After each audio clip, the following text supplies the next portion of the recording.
आप देख लेते हैं कि macro economics is by definition A branch of economics which investigates the relationship among macroeconomic variables. अब जो हमने अभी हम बात कर रहे थे जैसे बजट के अंदर हम लोगों ने बात की है, इसके अंदर भी हम लोग जो बात इन्फ्लेशन की अब आप बात करते हो या आप इसमें जीडीपी की बात करते हो, ग्रोथ की बात कर रहे थे, और बहुत सारे बच्चों ने डेफिसिट की भी बात की है, फिर ये ग्रोथ की बात की है आप लोगों ने। ये वाले जो सारे हैं ये सारे मैक्रो इकोनॉमिक वेरिएबल्स हैं, और ये मैक्रो इकोनॉमिक वेरिएबल्स के बारे में ही हम लोग इस पूरे कोर्स के अंदर स्टडी करेंगे। और जिस तरह से such as national product, total employment, national product में जीडीपी आपका आता है, ठीक है ना, national product gross domestic production इसको कहते हैं, और टोटल एम्प्लॉयमेंट यानी अनएम्प्लॉयमेंट और एम्प्लॉयमेंट की बात आती है। The monetary aggregate, monetary policies वगैरह जिस तरह से इंटरेस्ट रेट का कम होना या ज़्यादा होना, और जनरल प्राइस लेवल उसका बढ़ जाना या कम हो जाना, जिसको हम इन्फ्लेशन भी कहते हैं। और इसी तरह के जो बहुत सारे वेरिएबल्स हैं, जैसे फिस्कल पॉलिसी है, ये जो हम लोग बजट के बारे में बात कर रहे थे, तो ये सारी जो है ये फिस्कल पॉलिसी है जिसके अंदर टैक्स जो गवर्नमेंट है टैक्स रेट्स बढ़ा देती है या लगा देती है या सब्सिडीज देती है, ये सारी आपकी फिस्कल पॉलिसीज़ में आता है। और जो इसका डेफिसिट होता है वो फिस्कल डेफिसिट होता है, कि जो फिस्कल जो हमारे अखराजात से एक्सीड कर जाता है वो फिस्कल डेफिसिट होता है।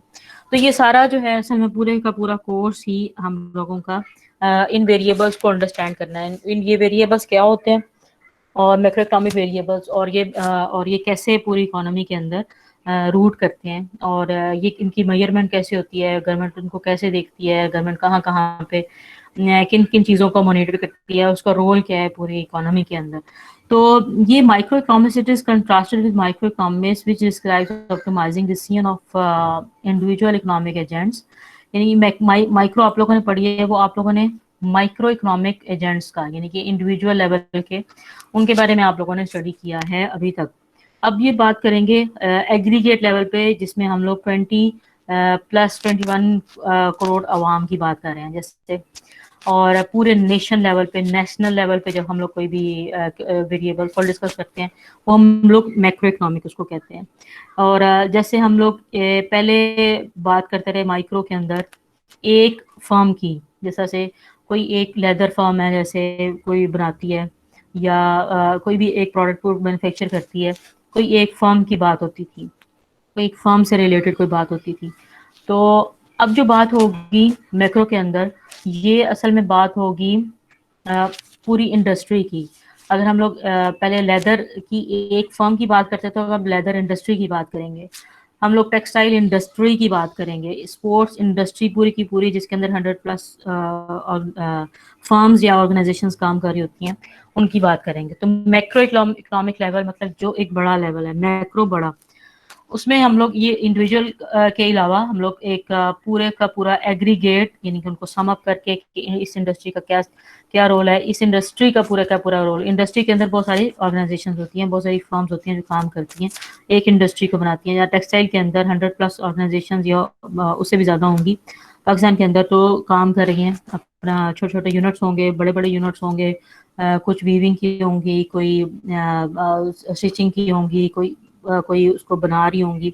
तो ये सारी जो हैं, ये सारी जितने भी पूरी की पूरी इंडस्ट्री के अंदर या आती हैं फॉर्म्स, वो सारी एक इंडस्ट्री के अंदर शामिल है। वो हम लोग मैक्रो इकोनॉमिक्स पर्सपेक्टिव में उसको लेते हैं, वो हम लोग स्टडी करेंगे और उसका बिहेवियर चेक करेंगे कि इस इंडस्ट्रीज का जो है बिहेवियर वो क्या होता है। पहले हम जो बात कर रहे थे वो हम लोग इंडिविजुअल बिहेवियर की बात कर रहे थे कि एक इंडिविजुअल के क्या प्रेफरेंसेस हैं, क्या उसकी वांट्स होती हैं, क्या उसकी नीड्स होती हैं, वो कैसे वो किन चीज़ों को प्रेफर करता है, उसके सोशल फैक्टर्स क्या हैं। पहले हम लोग इंडिविजुअल लेवल की बात कर रहे थे, अब हम लोग एग्रीगेट लेवल या की बात कर रहे हैं। And the way they are balance with each other in the vast number of market for goods and services. एक वास्ट मार्केट यानी बड़ी मार्केट पूरी पूरी इकोनॉमी में के अंदर ये गुड्स एंड सर्विसेज जो हैं वो किस तरह से उनका लेन देन होता है, किस चीज़ की डिमांड होती है, किस चीज़ की सप्लाई। तो ये है कोर्स की छोटी सारी डिस्क्रिप्शन है। और उसके बाद के कोर्स के ऑब्जेक्टिव्स जो हैं, at the end of this course student should be able to know about the basic principles of macro economics. Moreover, emphasis will be placed on basic principles involved in the determination of level of national output, यानी कि GDP जो है हमारा, the aggregate price level and the supply of money, national income and its determination. National income जिसमें हम लोगों ने GDP की भी बात की है, नेट नेशनल इनकम की भी बात करेंगे, then consumption, savings and investment, फिर डिमांड और supply money, aggregate demand and supply, price fluctuations के अंदर आपकी इन्फ्लेशन आती है, ग्रोथ रेट्स आते हैं, फिर and then employment and international trade. ये सारे जो हैं हमारे कोर्स के जो ऑब्जेक्टिव्स हैं कि इन सब के बारे में असल में हम लोग स्टडी कर सकें, इनके बारे में नो हाउ ले सकें. अल्टरनेटिव एक्सप्लेनेशंस ऑफ की macro economic problems and relevant economic policies are compared. The theoretical concepts are illustrated from the range of Pakistani and international applications. ठीक है जी, ये सारी जो चीज़ें हैं ये हमारी कोर्स के छोटे छोटे से ऑब्जेक्टिव्स हैं. अब हम लोग इसके कंटेंट्स की तरफ चले जाते हैं थोड़ा सा पहले, और उसके बाद फिर बाकी दूसरी बात करेंगे.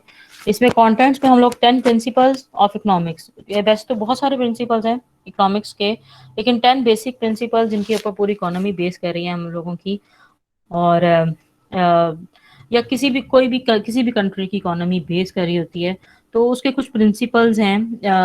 जैसा हम लोगों ने प्रिंसिपल्स ऑफ मैनेजमेंट पढ़ा था, तो उसके अंदर हम लोग ने ऑर्गेनाइजेशन के अंदर मैनेजमेंट के क्या क्या हैं. अब ये जो 10 प्रिंसिपल्स करेंगे, बात करेंगे, ये असल में पूरे बुक के अंदर जितने भी हम लोग मैक्रो इकोनॉमिक वेरिएबल्स की बात करेंगे उसकी छोटी छोटी सी हाईलाइट्स हैं. तो ये 10 जो मैक्रो प्रिंसिपल्स जो उन्होंने बात की है, तो इनके बारे में हम लोग एक स्टार्ट लेंगे कि ये क्या चीज़ है, मैक्रो इकोनॉमिक्स या इकोनॉमिक्स क्या चीज़ होती है. थोड़ी सी अब आप लोग थोड़े से कॉन्सेप्ट्स को ग्रैस्प करने की कोशिश करें कि ये क्या पूरा जो मैंने आपको बजट का कहा था, इसमें से अब 3-4 लोग हैं, बाकी सबका जब ज़ीरो लगेगा तो फिर इंशाल्लाह सब पढ़ना शुरू हो जाएंगे, सब कुछ देखना शुरू हो जाएंगे, बजट भी देख के आएंगे, सारा कुछ देख के आएंगे. लेकिन अभी जो है वो ये सिर्फ पेस पकड़ने के लिए कि इस कोर्स की क्या पेस है, तो वो यही हमारी पेस है जिसमें हमने न्यूज़ को सुनना है और इकोनॉमी के बारे में इंफॉर्मेशन लेकर रखनी है, बिजनेसेस के बारे में इंफॉर्मेशन रखनी है, टेक्सटाइल सेक्टर्स के बारे, इंडस्ट्री के बारे में अपनी इंफॉर्मेशन रखनी है. तो ये हमारे असल में ये सारे प्रिंसिपल्स हैं. क्यों इन्फॉर्मेशन रखनी है, तो ये हम लोग प्रिंसिपल्स के अंदर इनकी बात करेंगे, ये क्या चीज़ें हैं. फिर साइंस क्या है, हम लोग जैसे बायोलॉजी होती है, फिजिक्स होती है, ये सारी साइंसेज हैं. और किसी भी कोई भी एक्सपेरिमेंट किया जाता है, एक थियरी को पेश करने के बाद उसके ऊपर एक्सपेरिमेंट किया जाता है, और एक्सपेरिमेंट से वो गुजार कर, एक्सपेरिमेंटल ग्रुप से गुजार कर जब उसके जो भी रिजल्ट्स होते हैं उनकी बेस के ऊपर, जैसे अभी हमारी कोविड की वैक्सीन आई है, तो इसके अंदर भी पहले उस वायरस को स्टडी किया गया, वायरस के बाद उसके वैक्सीन को स्टडी किया गया, फिर टेक्नोलॉजीज जो अवेलेबल थी उनको देखा गया, फिर उसके बाद एक वैक्सीन को एक पूरा प्रोसेस से गुजार कर देखा गया, फिर एक्सपेरिमेंटल ग्रुप लिया गया, 40 से 50 लोग या 40,000 तक के लोगों को एक वैक्सीन अप्लाई की गई, फिर उनके रिजल्ट्स देखे गए कि वो कितना इफेक्टिव है. तो ये सब चीज़ें एक पूरे एक प्रोसेस से गुजर के तो फिर एक कोविड की वैक्सीन तैयार हुई है एट दी एंड, और जो कि अब थ्रू आउट दी वर्ल्ड जो है वो अब फेमस हो रही है और इसको लगाया जा रहा है. तो ये साइंस है और इसका कोई ख़ास तरीके हैं चीज़ों को लेके चलने के. लेकिन हम लोग जब हम मैक्रो इकोनॉमिक्स या इकोनॉमिक्स को भी साइंस कहते हैं, तो इसका क्या मतलब होता है. इधर तो कोई एक्सपेरिमेंटल ग्रुप ही नहीं है. बेशक इसके अंदर एक्सपेरिमेंटल ग्रुप्स नहीं है, यानी कि हम लोग इस जो मैक्रो इकोनॉमिक्स के वेरिएबल्स हैं, जैसे जीडीपी है या ये है, कि हम लोग इसको लैब में टेस्ट नहीं कर सकते. लैब यानी कि हम लोग उसको कि हम लोग उसको मॉनिटर करें और इसको एक कंट्रोल्ड एनवायरनमेंट में पूरी इकोनॉमी को चला के देखें, ऐसा होता नहीं है. पूरी के यानी कि 21 करोड़ प्लस, यानी कि अगर इंडिया की आबादी देखें, चाइना की आबादी देखें, तो हम लोग एक एक्सपेरिमेंटल ग्रुप या एक लैब नहीं ले सकते जहाँ पे हम मैक्रो इकोनॉमिक के वेरिएबल्स को लेकर उसको प्रैक्टिस करके और देख सकें कि इसका क्या इन्फ्लुएंस आएगा. तो फिर हम लोग इसको साइंस कैसे कहते हैं. तो ये साइंस हम लोग, ये एक सोशल साइंस है और इसके अंदर सोशल बिहेवियर्स हैं, और इसके ऊपर सबसे ज़्यादा जो मैटर करता है वो हमारा डाटा मैटर करता है. प्रीवियस या हिस्टोरिकल डाटा जो है वो सबसे ज़्यादा मैटर कर रहा होता है. तो अब डाटा को मेंटेन किया जाता है اور اس کے بعد پھر اس کے اوپر پھر ورکنگ کی جاتی ہے. پھر ان کا ان کے آپس میں ریلیشنز دیکھے جاتے ہیں ویریبلس کے, کون کتنا افیکٹو ہے, کیا وجہ ہے اس کی. تو پھر ایک جو انالیسس دیا جاتا ہے ایٹ دی اینڈ, تو وہ پھر ایک میکرو اکنامک لیول کا انالیسس ہوتا ہے. اور اس کے اوپر پھر سب گورنمنٹس جو ہیں, سارے کنٹریز جو ہیں, وہ اپنا اپنا جو ان کو سمجھ آتی ہے اس ڈیٹا کی وجہ سے, جیسے ڈیولپ کنٹریز کا ہم لوگ ڈیٹا دیکھتے ہیں, یا ہم نے جس طرح سے بھی میں نے گرامین بینک کی بات کی ہے, تو وہاں کا ادھر کا ڈیٹا جب ہم لوگ دیکھتے ہیں, پھر وہاں سے پتہ چلتا ہے کہ کتنا سکسیزفل ماڈل رہا ہے. یہ وہ ماڈل پھر دوسری جگہ پہ اپلائی کیا جاتا ہے. میکرو اکنامک کا وہ ماڈل, اکنامکس کا وہ ماڈل اپلائی کیا جاتا ہے. تو یہ ساری چیزیں جو سائنس ہے, یہ سارا ایک ایکسپیریمنٹل ایک پورے پروسیس سے گزر کے آتی ہے, وہ ایک سائنٹیفک اسٹڈی کا پارٹ بنتی ہے. اور پھر اس کے بعد پھر اب یہ ویریبل جو ہم لوگ تھیریز پڑھ رہے ہیں, اب یہ جو میکرو اکنامک کی تھیریز ہیں, یہ 1700 سے, یعنی 1700 کے, جس میں ایڈم اسمتھ کو ہم لوگ لیتے ہیں, وہ the father of macro economics. تو یہ اکنامکس کے فادر جو ہیں, یا پوری بزنس اسٹڈیز کے جو فادر ہیں جن کو مانا جاتا ہے, وہ ایڈم اسمتھ ہیں. تو نیکسٹ کلاس میں ہم لوگ ایڈم اسمتھ کے بارے میں پوری کی پوری ڈسکشن کریں گے, اور باقی کی بھی چیزیں کریں گے. اس کے علاوہ پھر ہم لوگ جی ڈی پی کی دیکھیں گے کہ جی ڈی پی گورنمنٹ کیسے میئر کرتی ہے, اس کی 2 اپروچز کون سی ہیں. انکم اپروچ ہے, پھر اس کی ایکسپینڈیچر اپروچ ہے. یہ ساری یہ کیا چیزیں ہیں, انکم کو, جی ڈی پی کو, گراس ڈومیسٹک پروڈکشن کو کیسے کیا چیز ہے, اور اس کا بارے میں میئر اس کو کیسے کیا جاتا ہے. پھر بزنس سائیکلز ہیں, پھر ان امپلائمنٹ ہے. بزنس سائیکلز آپ لوگوں نے اپنے دوسرے کورسز میں بھی پڑھا ہوگا, جس میں ups and down, recession, boom اور ریکوری وغیرہ والے ہیں. اور اس میں اکانومی کے اندر یہ بزنس سائیکلز کیسے ہیں, اور اکنامک پوائنٹ آف ویو سے ہم لوگ ان چیزوں کو دیکھیں گے. پہلے ہم لوگ ایک فرم لیول پہ دیکھ رہے تھے, ایک چھوٹے بزنسز کا دیکھ رہے تھے, تو اب ہم اس کو بزنس سائیکل یعنی کے طور پہ اس کو دیکھیں گے. اچھا, اب اس کے بعد بزنس سائیکلز کے بعد اکنامک گروتھ, جیسے ابھی مجھے کسی بچے نے بتایا تھا, اکنامک گروتھ جو ہے وہ ہماری ایکسپیکٹڈ ہے, وہ 4.8 سم تھنگ % ہے, اور اس وقت کی جو ہے وہ جی ڈی پی گروتھ جو ہے وہ 3.9% ہے. تو یہ جو چیزیں ہیں, اکنامک گروتھ ہماری کیا چیز ہے, اور یہ کن کے اوپر بیس کر رہی ہوتی ہے, اور کیا فیکٹرز ہیں جو کہ اس کے اندر انوالو ہوتے ہیں, یہ سارے ہم لوگ اکنامک گروتھ میں ڈسکس کریں گے. انفلیشن کیا ہے, کہ چیزوں کا بڑھ جانا, یا چیزوں کی پرائسز یا ان کے لیول ان کا بڑھ جانا, یہ انفلیشن ہے. اور اس کے بعد پھر ایگریگیٹ ایکسپینڈیچرز ہیں.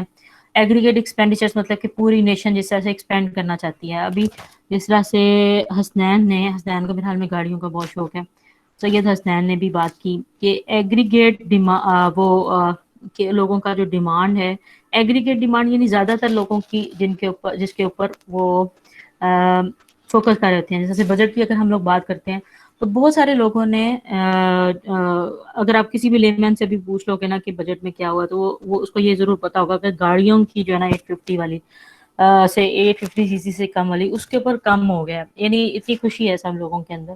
تو یہ لوگوں کی پریفرنسز ہیں کہ ان کی ڈیمانڈ ہے کہ وہ چھوٹی گاڑی چاہتے ہیں, اور اس کو سستا بھی چاہتے ہیں. تو یہ ڈیمانڈز میں ہے. تو یہ ایگریگیٹ ڈیمانڈ, اگر آپ یعنی کہ کوئی سی بھی ایک ایسی چیز پکڑ لو جو کہ ہر ایک کو پتہ ہے. ابھی آپ کسی کے گھر جاؤ گے تو اس کو آٹا دال چینی کا اتنا نہیں خیال ہوگا جتنا اس کو گاڑی کا اس وقت خیال ہوگا کہ گاڑی کا کیا ریٹ ہو رہا ہے.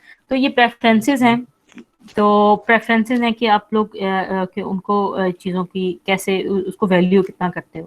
تو اس کی ڈیمانڈ کیا ہے, اس کی سپلائی پھر اس حساب سے دیکھی جاتی ہے, اس کا سپلائی پرووائڈ کی جاتی ہے. اور اس کے بعد یہ ڈیمانڈ اینڈ سپلائی کے بعد پھر ہم لوگ ایکویلیبرم اور ایکویلیبرم چینجز کا یہ ہم لوگ بات کریں گے. پھر ہم لوگ فسکل پالیسی کی بات کریں گے. یہ جو ہم نے بجٹ کا پڑھا ہے, ابھی بجٹ کے بارے میں تھوڑی سی ڈسکشن کی ہے, ابھی آپ لوگ پڑھ کے آتے تو اور زیادہ یہ انٹرسٹنگ ہو جاتی, کہ سب لوگ اپنے اپنی فگرز لے کے آتے ہیں, اپنے اپنے آئیڈیاز دیتے ہیں اس سے ریلیٹڈ. تو یہ فسکل پالیسی کے اندر ہم لوگ اصل میں ڈسکس کرتے ہیں. اس کو سارے کو فسکل پالیسی کہتے ہیں, جس کے اندر گورنمنٹ جو ہے وہ ٹیکس کو انکریز کر لیتی ہے یا ڈیکریز کر دیتی ہے. تو یہ فسکل پالیسی کا پارٹ ہوتے ہیں. اور اس کے اندر ایکسپینشنری بھی ہے, کانٹریکشنری بھی ہے. اور فسکل ڈیفیسٹ کیا ہوتا ہے, ڈیفیسٹ کی بھی ابھی کسی نے بات کی تھی. کہ کتنے بلین ہمارا اس وقت کا ڈیفیسٹ ہے، ٹریڈ ڈیفیسٹ کتنا ہے، اور فسکل ڈیفیسٹ کتنا ہے. اس کے یہ ہم لوگ یہ سارے ان کے بارے میں ڈیٹیلڈ اسٹڈی کریں گے. پھر مانیٹری پالیسی، جس کے اندر انٹرسٹ ریٹس کو بڑھا لیا جاتا ہے یا کم کر دیا جاتا ہے، اور بینکس کو کہا جاتا ہے کہ آپ لون دیں، اتنے انٹرسٹ کا لون دیں اور اس طرح سے کریں. تو یہ مانیٹری پالیسیز کے اندر یہ ساری چیزیں شامل ہوتی ہیں. اچھا، منی کریشن ہم ڈسکس کریں گے. منی کریشن کیا ہے؟ اس کے اندر ایک خاص طرح کا فینومینا ڈسکس ہوا ہے، تو ہم اس کے بارے میں بھی بات کریں گے کہ منی کریشن کیا ہے. اگر گورنمنٹ کا ڈیفیسٹ آتا ہے، خود ہی سے کیوں نہیں اپنے نوٹ چھاپ کے تو اس کو ڈیفیسٹ کو پورا کر لیتی. کوشچن ہے ایک. خیر، یہ اس کو ہم لوگ ڈسکس کریں گے منی کریشن کیا چیز ہے. پھر interest rates and monetary policies کیا ہیں. ڈیفیسٹ سرپلس اینڈ ڈیفیسٹ، یعنی ہم لوگوں کا اس دفعہ کرنٹ اکاؤنٹ جو ہے، کرنٹ اکاؤنٹ سرپلس میں گیا، اس کا کیا مطلب ہے، اس کی کیا وجوہات ہیں. تو یہ ساری جو ہے deficit surplus and public debt. پھر یہ سارے سرپلس اور balance of payment, balance of trade, balance of اور ایکسچینج ریٹس، اور یہ سارے جو ہیں بیلنس آف پیمنٹ سے ریلیٹڈ، جس کا امپورٹ اور ایکسپورٹ سے ریلیٹڈ باتیں ہیں کہ امپورٹ جو ہے وہ زیادہ ہونی چاہیے، اور ایکسپورٹس ہماری امپورٹس کم ہونی چاہیے، ایکسپورٹ زیادہ ہونی چاہیے کسی بھی کنٹری کے لیے. لیکن یہ جو ساری چیزیں ہیں، یہ ساری اگر یہ ان میں بیلنس نہیں ہوتا تو وہ ایک ڈیفیسٹ یا بیلنس جو ہے وہ بگڑ جاتا ہے، اور جس کی وجہ سے بہت ساری نقصان ہوتے ہیں کنٹری کو. تو وہ کس قسم کے نقصانات ہیں ان کے بارے میں ہم لوگ اس میں بات کریں گے. اس کے بعد پھر انٹرنیشنل ٹریڈ ہے. انٹرنیشنل ٹریڈ جس طرح سے ہم لوگ سارے اب گلوبل ولیج بن چکا ہوا ہے پورے کے پوری دنیا، اور کووڈ کی وجہ سے آپ کو پتہ ہی چل گیا ہوگا کہ واقعی گلوبل ولیج ہی ہے، پوری دنیا کے اندر کووڈ ہے. تو ہر دنیا کا بندہ اس سے افیکٹ ہوا ہے. تو یہ انٹرنیشنل ٹریڈ کی وجہ سے، اگر ہم اتنی زیادہ جیسے پچھلے وقتوں میں اتنی ٹریڈ نہیں ہوا کرتی تھی، تو اس کی وجہ سے بیماری جو تھی وہ ایک جگہ پہ رہ جاتی تھی. لیکن اس وجہ سے، انٹرنیشنل ٹریڈ کی وجہ سے، اب یہ پوری دنیا میں یہ دنیا نے اس چیز کو ایکسپیرینس کیا ہے. تو یہ انٹرنیشنل ٹریڈ ہے، اس کی سپلائی ڈیمانڈز ہیں، ان کی یہ چیزیں بیریئرز ہیں، اور لوگ کیوں ٹریڈ کی طرف جاتے ہیں، کیا وجہ ہے. یہ ساری جو پوری سٹوریز ہیں، اب آپ کو تھوڑا سا پتہ چلا ہوگا کہ ویریبل جو ہم لوگ اس میں میکرو اکنامکس میں پڑھیں گے وہ کیا ہیں.